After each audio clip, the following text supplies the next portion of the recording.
Dad साहब, क्या chief की नामजदगी करके केयर टेकर सेटअप ला के आगे बढ़ा जा सकता है? इलेक्शन करवाएं फरवरी मार्च में और काम ख़त्म हो जाए। बिस्मिल्लाहिर्रहमानिर्रहीम या नाबुदु व या नस्तईन। जो इस वक्त इस मुल्क के हालात हैं, मैं समझता हूँ कभी इतने क्राइसिस में हमारा मुल्क नहीं आया जो आज है। उसकी वजूहात क्या हैं? IMF के मुआहदे पे साइन, या जो लॉलेसनेस और इलीगैलिटीज़ और फ़ौज के ख़िलाफ़ बातें, और ख़ास तौर पे आज हमने ये भी देखा कि जिन्होंने फ़ौज को के अंदर गद्दारी करने की बातें की, आज उनकी गाड़ी पे फूल फेंके जा रहे थे। जब आपके मुल्क में ये ट्रेंड चलेगा कि गद्दारों का इस्तकबाल होगा, आपकी फ़ौज में, मैं एक मिसाल देता हूँ, मेरे बेटा पिछले दिनों गए हुए थे, मेरे दामाद सरहदों पे सैर के लिए। तकरीबन 1-1.5 महीना पहले की बात है, सैलाब से पहले। तो वहाँ कुछ फ़ौजी थे जिनसे ये मिले और ये 15-20 दिन वहाँ रहे। तो वो कह रहे थे वो इतने डिमोरलाइज थे ना, आप सोच नहीं सकते। आपकी फ़ौज इस वक्त जितनी डिमोरलाइज है। किस बात से? देखें, कल एक बंदा कह रहा है कि मेजर से लेके जनरल तक, मेजर से लेके ब्रिगेडियर तक जनरल के ख़िलाफ़, जनरलों के ख़िलाफ़ खड़े हो जाएं। आज मैंने देखा टीवी पे उसकी ज़मानत के बाद उसकी ज़मानत मिल गई उसे, और उसकी गाड़ी पे फूल फेंके जा रहे हैं।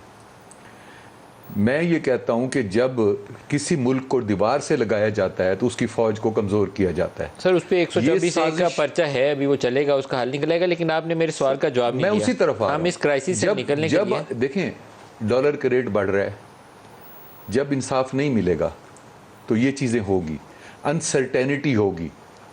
आप अब जो बात कर रहे हैं, देखें, ये एक इंस्टीट्यूशन है, एक इदारा है जिसकी वजह से हमारा एटम बम महफूज है, जिसकी वजह से एक दिन इंडिया ने हमला किया, दूसरे दिन उसका जहाज़ मार गिराया।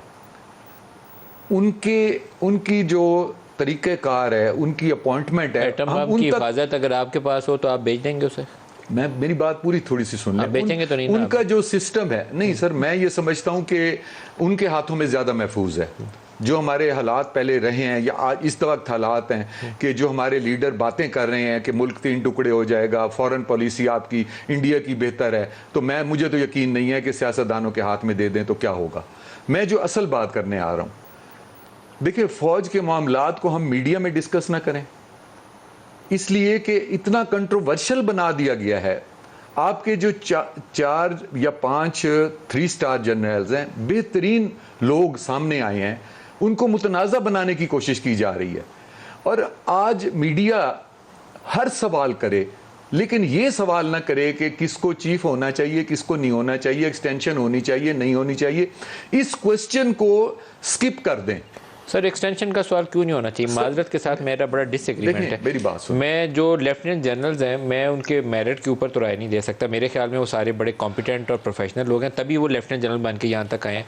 लेकिन एक्सटेंशन इज़ समथिंग जो हमें डिस्कस करनी इसलिए चाहिए कि आधा अरसा तो आपका फौजी अदवार में गुजर गया, हम उनको क्यों खींच के दोबारा सियासत में लाना चाह रहे हैं? आप इंटेलेक्चुअल भी हैं, ड्राइंग रूम में बैठ के हम बातें भी बहुत अच्छी कर सकते हैं, लेकिन जब फील्ड में आपको खड़ा होना पड़ता है ना, जब आपको पूरी कौम को फेस कर रहे हैं, एक ऐसे माफिया को फेस कर रहे हैं जो इस मुल्क की तबाही के लिए आपके मुल्क में दाखिल हो चुका है, और एक साजिश आपके मुल्क में एंटर हो चुकी है कि आपके अपने लोग आपकी फौज को दीवार से लगाने के दर पे हैं। फिर वो डिस्कशन, जिस डिस्कशन में आप कहें कि एक्सटेंशन देनी है, हमने उन्हें इनको चुनना है, मेरे ये ख्याल है, मेरी राय है, हो सकता है गलत हो, आपने मुझसे राय पूछी है, मैं कहता हूं ये उन पर छोड़ दें जिसने सेलेक्ट करना है और जिन्होंने अपने नाम देने हैं।